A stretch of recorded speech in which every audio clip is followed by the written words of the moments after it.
In the magical waters of Maui, the surfboards glide, the snorkeling masks stay at the ready, and the rush of adventure still beckons.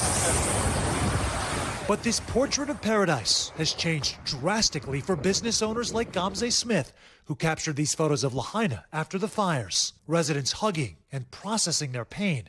Only weeks earlier, she was snapping pictures of breathtaking wedding bliss and family portraits, those accounts vanishing almost instantly. How immediate was the impact on business for you? Literally day 2, 48 hours after I had 2 cancellations, and then it just continued to cancel.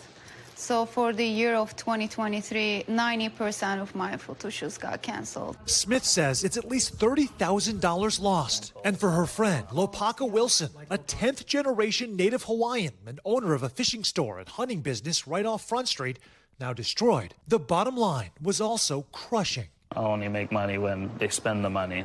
But for my guiding business, I've refunded about $20,000. A lot of people book their vacations well in advance. This is a once-in-a-lifetime destination.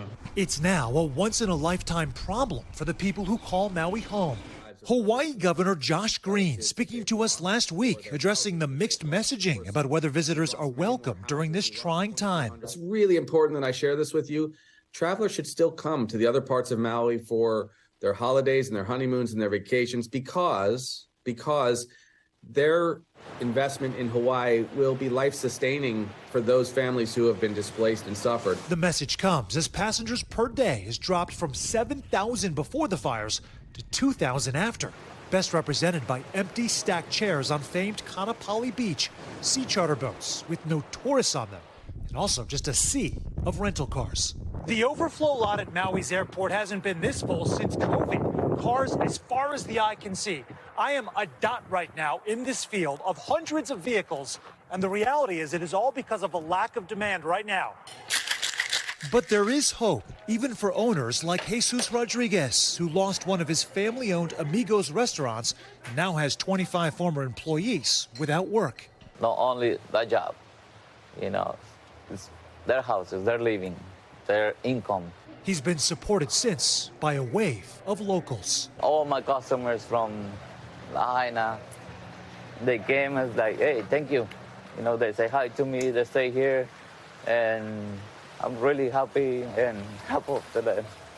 Now, these hardworking Hawaii residents say many others can do the same. There are people in the island, their jobs depend on tourists, and their businesses are getting affected, and those people still have to pay mortgages, still have to buy groceries, so we do need tourists. But we just want respectful tourists. We want them to respect the island, respect what happened here. A way for many to give back to an island and culture that's given so much to others. Sam Brock joins us tonight from Lahaina. So, Sam, as we know, it will take months, even years, for Lahaina to rebuild. How are the residents who rely so heavily on tourism going to survive? Because one of the reasons why I wanted to do this story is because I was hearing from so many people in Maui, Sam, right? I know you're hearing from the same. Maui is a massive island, right? There's so many different parts to it. And there are people in different parts of Maui that are saying, we're still open, but nobody wants to come. And we saw that there in that car rental lot, which was completely bonkers. It's shocking. And Tom, to give you some context, 70% of the revenues that are generated on Maui are coming from tourism. As far as how it's affecting people, before the wildfires ever happened, there was still a tight crunch on available housing. Now consider the fact that 2,000 structures have been destroyed, many of those residential. And we're talking to folks like Jesus Rodriguez, that restaurant owner who says he might go back to Mexico. Another woman says she might move to Las Vegas, where there's a large native Hawaiian population. But the reality is many folks cannot afford to live here anymore, and there isn't enough rental capacity to actually house them. Yeah, and a lot of people are asking how they can help Maui and Lahaina. One way can actually be traveling there, spending money, obviously respecting what happened in Lahaina, staying away from those areas, but trying to pump some money into that economy because they need it so much.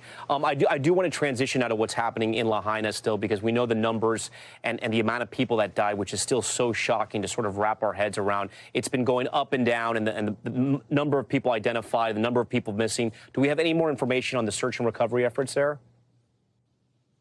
We do, actually. There was just a briefing, Tom, within the last hour or so, actually really 30 minutes. We were told that the recovery efforts by land are over at this point. They have not found any human remains since all these law enforcement officials and FBI officials got on the ground. There are still operations going on by water. They think there are some sensitive areas, possibly places where boats are stacked on top of one another, where there could be people, but there is not a lot of optimism at this point, Tom. And we got another number, a credible list number from the police chief here, who says it's now 110 people where there have been formal police reports filed. They say more than 50 of those are active cases. But again, hope is dwindling. Tom. All right, Sam Brock with a very grim update from Maui tonight. Sam, we appreciate all your reporting. Thanks for watching our YouTube channel. Follow today's top stories and breaking news by downloading the NBC News app.